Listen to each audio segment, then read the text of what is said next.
So, magandang araw sa inyo mga ka-T5. So, usapang boxing muna tayo ngayon. T5 The Explorer TV. So, usap-usapan ngayon na ang ating pambansang kamao na si Manny Pacquiao is mayroong laban. And then yung makakalaban niya is taga Thailand, si Buakaw Banchamek. Ang totoong pangalan nito is Sumbat Banchamek. Isa po itong Thai boxer. So, alam naman natin na napakalakas ng kalaban na ito kasi sobrang tigas. Halos lahat ng mga laro niya is nagpapasuntok lang itong Thai boxer na ito. Sobrang lakas ng pangangatawan. Sobrang lakas ng apangan ito. Pero alam din naman natin kung gaano din kalakas ng yung kamao ng ating pambansang kamao na si Manny Pacquiao. So dito natin masusubukan kung gaano ba talaga kalakas po yung ating pambansang kamao. So hindi pa natin alam kung kailan po yung exact na date kung kailan sila maglalaban, pero tuloy na talaga yung kanilang laban. Manny Pacquiao versus Buakaw Banchamek. Yung totoong pangalan ito is Sumbat Banchamek. So napakaganda at napaka-exciting to panoorin mga ka-T5 kasi alam naman natin na pareho silang champion sa kanilang pinagalawang mundo, or masasabi natin si Manny Pacquiao sa boxing siya sumusikat, habang itong si Buakaw Banchamek is sumusikat sa Muay Thai.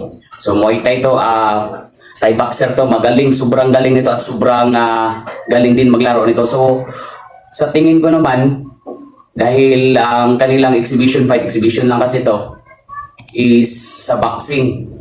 So kahit gaano kalakas itong si Buakaw Banchamek, kung ang laro naman nila is boxing, sa tingin ko mananaig pa rin dito yung ating pambansang kamao na si Manny Pacquiao. Kahit may edad na to, kitang-kita naman natin na andyan pa rin yung lakas niya. Andyan pa rin yung trademark ng kamao ng isang Manny Pacquiao. Pero kung siguro, babalik na rin kung doon sila maglalaban sa kickboxing, sa Muay Thai, ay siguradong dihado dito yung ating pambansang kamao. So, exciting pa rin guys kasi gustong makita natin lahat na kung paano lalaban ang isang Thai boxer. Kung paano siya lalaban sa ring, kasi yung kinagisnan niyang laban is kickboxing, hindi boxing. So, dito natin masusubukan kung gaano ba talaga kalakas itong si Buakaw Banchamek, kung hindi pa talaga ito tatabla ng kamao ng ating pambansang kamao na si Manny Pacquiao. And then sa kabilang banda naman, pag-usapan naman natin si ating isang idol na si Jamrel Casimero. So usap-usapan ngayon na ang makakalaban niya is yung matigas din na boxer na si Lohini. Pareho pa rin, wala pa rin tong exact date kung kailan sila maglalaban. Basta ang sigurado dito is ngayong taon maglalaban yung dalawang matigas, at ang dinig pa natin dito is undercard pa siya sa larong Naoya Inoue versus Neri.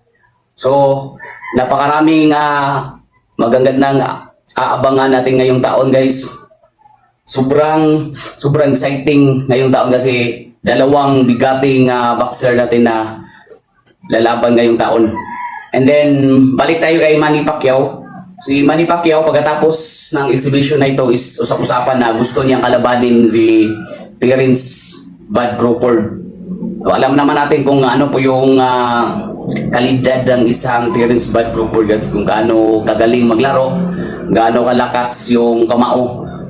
So sa tingin ko naman, pag nagkataon na maglalaban itong dalawang magagaling na boxer na si Manny Pacquiao at si Terence Bud Crawford, tingin ko is mananaig talaga si Terence Bud Crawford.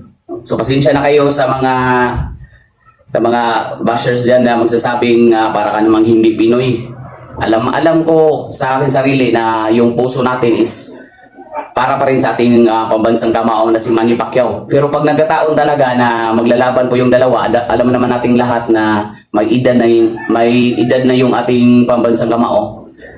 So siguro hindi na katulad dati, no, yung lakas ng isang Manny Pacquiao. siguro kung iba po yung makakalaban niya is mananaig pa rin yung lakas ng ating pambansang kamao. Pero kung si Terence Crawford yung makakalaban niya, sa tingin ko matatalo dito yung ating pambansang kamao. Ang worst pa nito is posible pang magkaroon pa ng matinding damage po yung ating pambansang kamao. So hopefully hindi ito matutuloy kasi medyo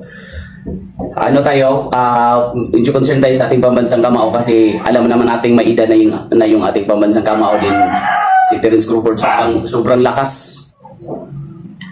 So kung matutuloy man ito, dito masusubukan po yung ating pambansang kamao kung paano niya ipapanalo po yung laban. So sa mga mga bashers diyan nagsasabing hindi tayo patas. Pasensya na kayo kasi nagpakatotoo lang naman ako dito. Gusto ko lang ibahagi kung ano po sa tingin ko yung mangyayari pag ang maglalaban is si Manny Pacquiao at si Terence Bud Crawford. Talo si Manny Pacquiao. Yan po yung aking masasabi dito.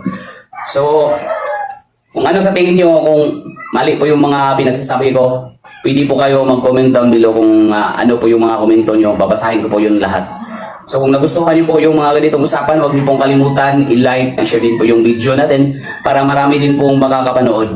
And then huwag nyo pong kalimutan i-hit yung notification bell para ma-updated po kayo sa upcoming videos pa po natin. So bye for now.